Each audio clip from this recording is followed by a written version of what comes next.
Hello दोस्तों, नमस्कार। आपके अपने यूट्यूब चैनल पर आपका स्वागत है। इस वीडियो में हम बात करेंगे उन कंपनियों के बारे में जो सुबह खबरों के दम पर बाजार के रडार पर देखने को मिलने वाली हैं। कई सारी कंपनियों के रिजल्ट आए हैं, कुछ कंपनियां ऐसी हैं जो खबरों के दम पर फोकस में देखने को मिलेंगी। सभी चीज़ों को वीडियो में कवर करेंगे। एएसएम लिस्ट का जो सर्कुलर आया था वो भी कल से ही इफेक्टिव होगा। वीडियो शुरू करने से पहले कहना चाहूँगा, अगर किसी ने चैनल पर फर्स्ट टाइम विजिट किया है तो चैनल को सब्सक्राइब कर लें और बेल आइकन को ज़रूर दबा लें।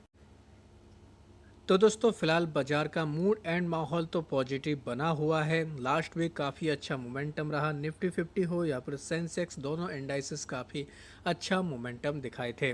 इस हफ्ते यानी कि सुबह की अगर बात की जाए तो चांसेस काफ़ी ज़्यादा है कि बाजार बाजार पॉजिटिव रहे, क्योंकि कई सारी पॉजिटिव खबरें देखने को मिल रही है।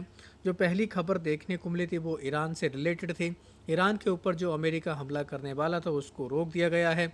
साथ ही हॉर्मुज को लेकर ओमान के साथ में भी डील देखने को मिल रही है और हम लोगों को बाकी के नेगोशिएशन भी देखने को मिल रहे हैं। अमेरिका के साथ में भी अच्छी खासी बातचीत देखने को मिल रही है। तो बाज़ार के लिए ये एक काफ़ी पॉजिटिव खबर रहेगी, जिसकी वजह से कह सकते हैं कि बाज़ार पॉजिटिव रहने के चांसेस हैं। तो इन खबरों को डिटेल में जाकर आप लोग पढ़ सकते हैं। अब बात करेंगे परसिस्टेंट सिस्टम्स के बारे में। इस कंपनी के Q1 के नतीजे आए, नंबर अगर देखें तो मिले जुले नतीजे हैं। इतने कोई तोड़-फोड़ नहीं है और इतने कुछ ख़राब भी नहीं, क्योंकि आईटी कंपनियों के ऑलरेडी नंबर थोड़े कमज़ोर आ रहे हैं।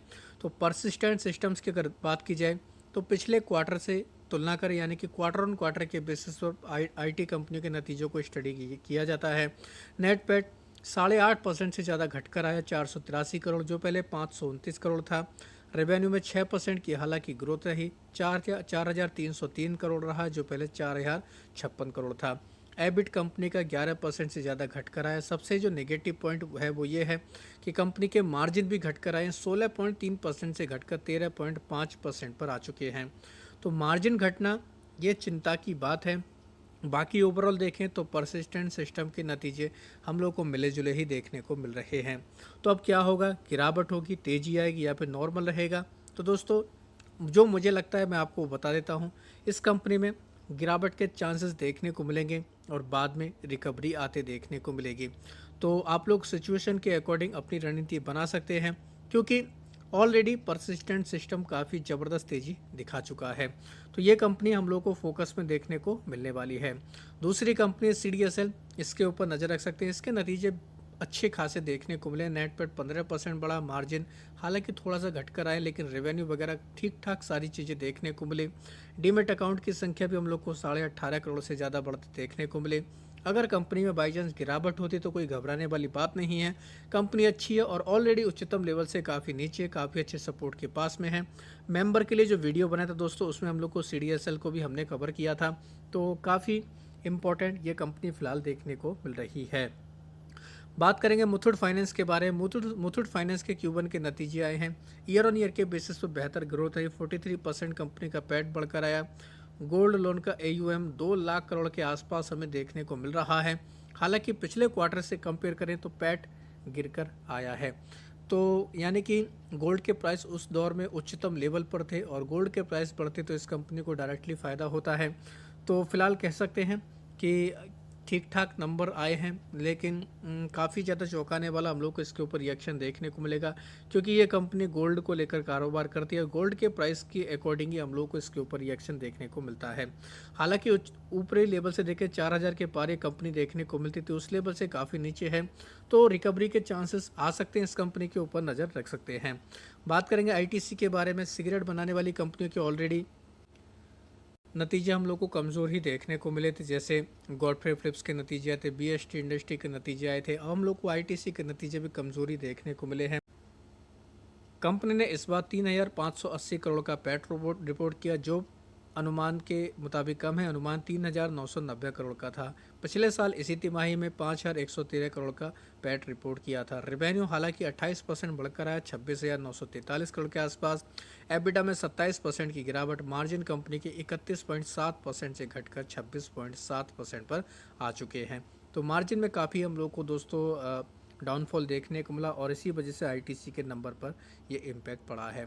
आरती इंडेक्स की बात करेंगे, नतीजे नॉर्मल हैं। Q1 का देखा जाए पैट 7% गिर कर आया, हालांकि रेवेन्यू में 19% की ग्रोथ रही, उसके बावजूद कंपनी के नंबर कमज़ोर रहे हैं। नेल्को की बात करेंगे, इस कंपनी के नतीजे काफ़ी बेहतर देखने को मिले, हर पैरामीटर के हिसाब से अच्छे नंबर आए हैं। कंपनी का पैट लगभग डबल हुआ है। एल्यूमिनियम के प्राइस बढ़ने की वजह से भी इस कंपनी को फ़ायदा हो, प्रोडक्शन बढ़ा, सेल्स बढ़ी है, मार्जिन बढ़कर आए, रेवेन्यू बढ़कर आए, हर पैरामीटर के हिसाब से अच्छे नंबर नेल्को के रहे हैं। तो इस कंपनी के ऊपर भी बाजार की नज़र रहने वाली है।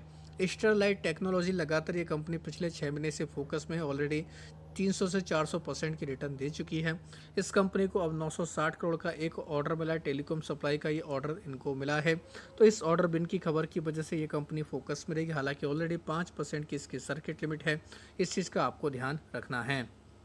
बात करेंगे नीलकमल इंडस्ट्री के बारे में, इसके Q1 के नतीजे आए। एबिडा अच्छा खासा बढ़कर आया है, 74 करोड़ के आसपास, मार्जिन भी कंपनी के 9.10% पर आ चुके हैं। पैट कंपनी का 24 करोड़ रहा, जो पहले 15 करोड़ था, यहाँ पर 145% के आसपास की ग्रोथ देखने को मिली है। साथ ही कंपनी के मार्जिन वगैरह देखें तो सभी हम लोगों को अच्छे खासे नंबर इसके देखने को मिले। हालांकि रेवेन्यू कंपनी का घट कर है, उसके बावजूद कंपनी ने काफ़ी अच्छा मोमेंटम दिखाया है। तो नीलकमल, इसके ऊपर भी चाहें तो आप नज़र बनाकर चल सकते हैं। ग्लेनमार्क फार्मा की बात करेंगे, इसके भी Q1 के नतीजे आए, अच्छे नंबर कंपनी ने रिपोर्ट किए हैं। कंपनी का पैट 10 गुना तक बढ़कर आया है और नॉर्थ अमेरिका के बिजनेस में काफ़ी ज़बरदस्त ग्रोथ देखने को मिली, मार्जिन काफ़ी शानदार बढ़कर आए, एबिडा बढ़कर आया, रेवेन्यू बढ़कर आया, इनकम बढ़कर आई, हर पैरामीटर के हिसाब से कंपनी ने काफ़ी अच्छे नंबर पेश किए हैं।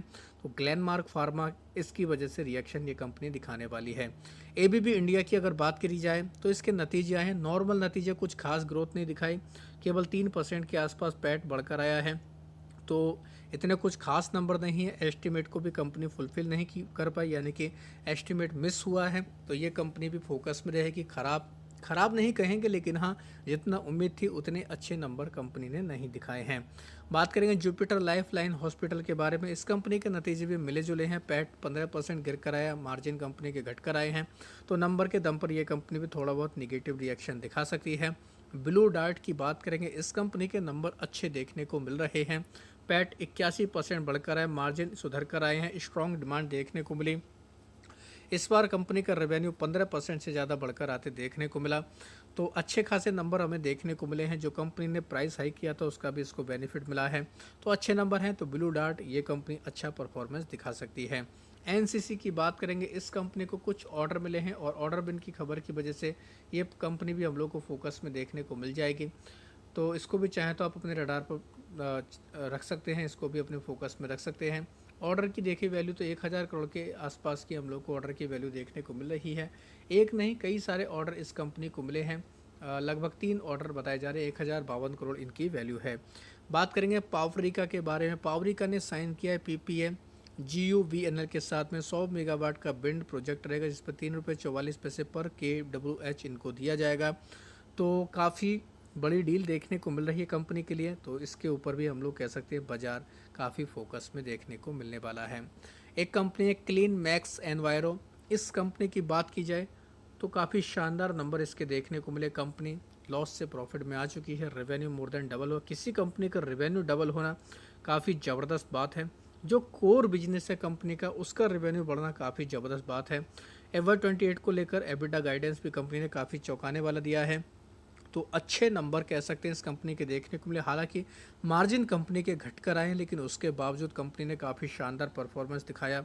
मार्जिन अगर इस कंपनी के नहीं घट कर आते तो दोस्तों अब तक के सबसे शानदार नतीजे इस कंपनी के देखने को हम लोग कह सकते थे कि इतने अच्छे नंबर रिपोर्ट किए हैं। बस मार्जिन घटने की वजह से थोड़ा सा एक डेंट लगा, नहीं बाकी ओवरऑल काफ़ी तोड़फोड़ नतीजे इस कंपनी ने पेश किए हैं। तो ये कंपनी जो खबरों के दम पर फोकस में रहेंगी। इनके अलावा ASM लिस्ट की अगर बात की जाए तो यहाँ पर कुछ बदलाव हुए, जिनमें खास तौर पर कुछ कंपनियों के ऊपर फोकस रख सकते हैं, जैसे अथर्व एंटरप्राइज, इसको लॉन्ग टर्म की लिस्ट में ऐड किया गया। साथ ही कुछ कंपनियों को राहत दी गई, जैसे Shalimar paints, Snyder electric, president system, इसके ऊपर फोकस रख सकते हैं। बाहर निकलने वाली कंपनियों में काफ़ी ज़्यादा नाम हैं, जिनमें से कुछ इंपॉर्टेंट कंपनियों के नाम आपको बताने वाला हूँ। जैसे भारत भूषण फाइनेंस कमोडिटी, इसके ऊपर नज़र रख सकते हैं। BPL लिमिटेड के ऊपर फोकस रख सकते हैं। और भी कई सारी कंपनियां, जैसे दोस्तों आप चाहे तो माधव मार्बल, इसके ऊपर फोकस रख सकते हैं। तो ये कई सारी कंपनियां हमें देखने को मिल रही हैं जो एएसएम में बदलाव होने के कारण भी बाजार के रडार पर देखने को मिल जाएंगी।